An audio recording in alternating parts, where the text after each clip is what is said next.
Hello friends, video শুরুতে সবাইকে নমস্কার। আজ রান্না করব বড় সর পুঁটি মাছ। পুঁটি মাছগুলো মাঝখান দিয়ে এভাবে কেটে দিয়েছি যাতে মশলাগুলো ভিতরে যেতে পারে। হলুদ মরিচ লবণ দিয়ে মেখে নিয়েছি। চুলায় প্যান বসিয়েছি, তেলটা ভালো করে গরম করে নিয়ে পুঁটি মাছগুলো কড়া করে ভেজে নেব। মাছগুলো একটু কড়া করে ভেজে নেব, তবে এই বড় সরপুঁটি মাছ একটু কড়া করে ভেজে ঝোল রান্না করলে খেতে কিন্তু দারুণ লাগে। মাছগুলো ভাজা হয়ে গিয়েছে, এখন চুলা থেকে নামিয়ে নেব। মাছগুলো ভাজা হয়ে গিয়েছে, এখন চুলা থেকে নামিয়ে নেব। প্রত্যেকটা মাছই আমি কড়া করে ভেজে নিয়েছি। আজ এই কড়া করে ভেজেই রান্না করব সরপুঁটি মাছের ঝোল।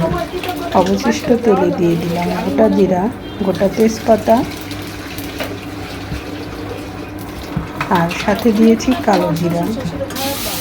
দিয়ে দিচ্ছি টমেটো দিয়ে একটু হালকা ভেজে নেব। তবে মশলার আগে এভাবে টমেটো দিয়ে একটু ভেজে নিলে সেই রেসিপিটা কিন্তু খেতে দারুণ লাগে। কারণ আমার বাসাতে টমেটো আস্তা থাকে, কেউ খেতে চায় না, তাই তো টমেটোটা এভাবে ভেজে নিলে নরম হয়ে একদম মিহি হয়ে যাবে।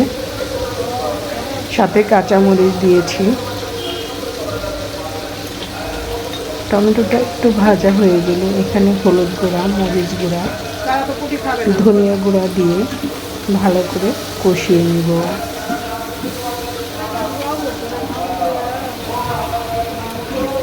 দেখতে পাচ্ছ টমেটোগুলো কিন্তু গলে যাচ্ছে। দিয়ে দিচ্ছি স্বাদ মতো লবণ। খুবই সহজভাবে রেসিপিটা রান্না করতেছি, খেতেও দারুণ লাগে গরম ভাতে। এখন দিয়ে দিচ্ছি ভেজে রাখা পুঁটি মাছগুলো দিয়ে এর সাথে একটু হালকাভাবে নেড়ে চেড়ে নেব যাতে ভেঙে না যায়।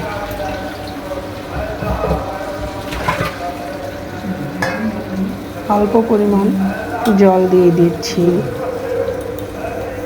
ঝোলটা ফুটে আসা পর্যন্ত রান্না করে নেব এবং আলতোভাবে নেড়ে চেড়ে দিচ্ছি মাছগুলো যাতে সব দিক থেকে ভালো করে মশলাগুলো ভিতরে যেতে পারে।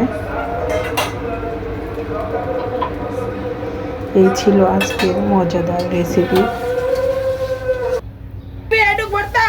ঝোলটা ফুটে এসেছে, দেখতেই পাচ্ছ বন্ধুরা কতটা সুন্দর লাগছে খেতে, কিন্তু দারুণ ইয়াম্মি হয়েছিল।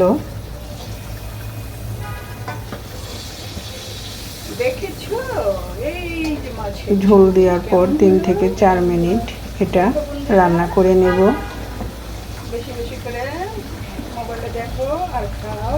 আমার রান্নাটা প্রায় হয়ে গিয়েছে, কারণ আজ আমি ঝোল রান্না করব। গরম ভাতে এরকম একটা রেসিপি পরিবেশন করলে খেতে সবাই পছন্দ করবে। আর আমার রেসিপিটা ভালো লাগলে একবার হলেও ট্রাই করে দেখতে পারো, খেতে কিন্তু দারুণ লাগে। পেঁয়াজ রসুন মশলা কম ছাড়াই এই রেসিপিটা খেতে দারুণ। এখন আমি চুলা থেকে নামিয়ে নেব।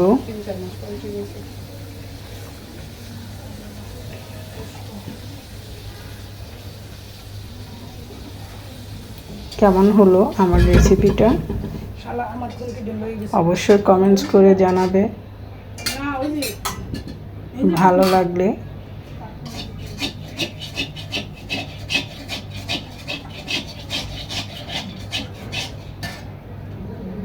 আমার পরিবারে থেকে যাবে।